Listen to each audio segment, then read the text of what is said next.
কিছু অটো ড্রাইভারের কথা কি বলবো, এমনি যাচ্ছে উল্টো পথে, আবার মাঝখানে দাঁড়িয়ে আরেকজনের সাথে কথা বলে।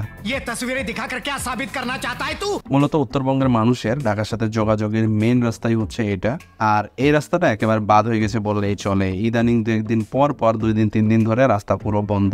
তো উত্তরবঙ্গের সবার উচিত এই রাস্তাটাকে অ্যাভয়েড করা। গাজীপুরের ওই পাশ দিয়ে চৌরাস্তা দিয়ে কোনোভাবে যদি ঢাকায় যাওয়া যায় তাহলে সেই রাস্তাটা ব্যবহার করা। কিন্তু যারা সাভার থেকে শুরু করে নবীনগর বা চন্দ্রার মধ্যে এইটুকু জায়গাতে যারা থাকে তারা কি করবে ভাই?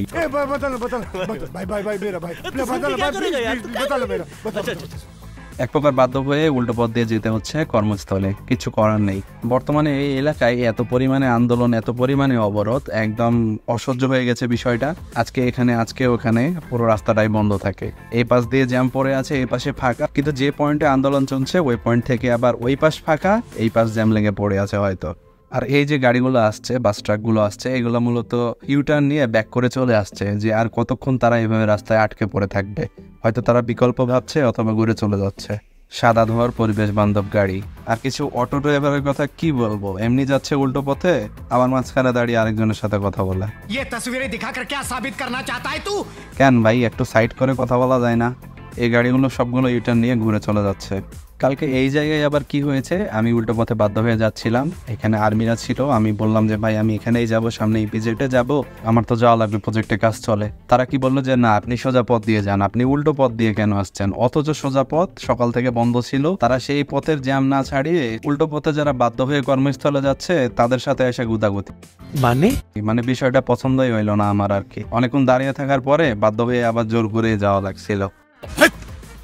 যান। আর রাস্তার কথা কি বলবো ভাই, এমনি তো রাস্তায় জ্যামজট লেগেই থাকে, তার উপরে আবার রাস্তায় চলে কাজ, এত পরিমাণে কাদা, একটু বৃষ্টি হলে 3 দিন ধরে কাদা থাকে। আর আমি আবার যেই দিন বাইক ওয়াশ করি তারপরের দিনই বৃষ্টি হয়। রাগ করে আর বাইকই ওয়াশ করি না, আপাতত ওয়াশ করা বন্ধ আছে। দেখতে পাচ্ছেন রাস্তার কি অবস্থা।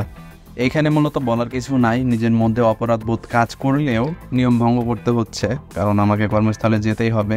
এবং সবার ক্ষেত্রেও তাই, যে যার মতো করে পারছে সে সেভাবেই যাচ্ছে। আর বাইকারদের প্রতি তো এমনি সবার একটু রাগ থাকে, কারণ সাইজে ছোট হওয়ার কারণে চিপা চাপা যেমনে পারে সেমনে বার হয়ে চলে যায়। এই বিষয়টা সবার কাছে ভালো লাগে না। অনেক দামি দামি অনেক বড় বড় গাড়ি নিয়ে বসে থেকেও তারা যেতে পারে না।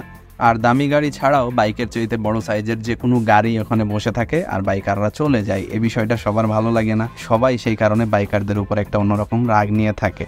তো যাই হোক, ফাইনালি গন্তব্যের কাছাকাছি, কিন্তু রাস্তার এই পাশ থেকে ওই পাশ যাওয়াটাই যেন বিশাল একটা চ্যালেঞ্জ। এত কিছুর মধ্যে অটোওয়ালা মামা আবার সুন্দর করে হাসি দিচ্ছিল, তার ভিডিও করার বিষয়টা ভালো লেগেছিল এবং তার হাসি দিয়েই গন্তব্যের কাছাকাছি চলে এসেছি। এর সামনে ভিডিও করা যায় না, তাই আজকে এখান থেকেই শেষ। এইভাবেই আমাদের কর্মস্থলে যেতে হচ্ছে। তো ভিডিওটি ভালো লাগলে অবশ্যই লাইক, শেয়ার, সাবস্ক্রাইব করবেন। দেখা হবে পরবর্তী কোনো ভিডিওতে। ধন্যবাদ। Thanks. Love you. Forever.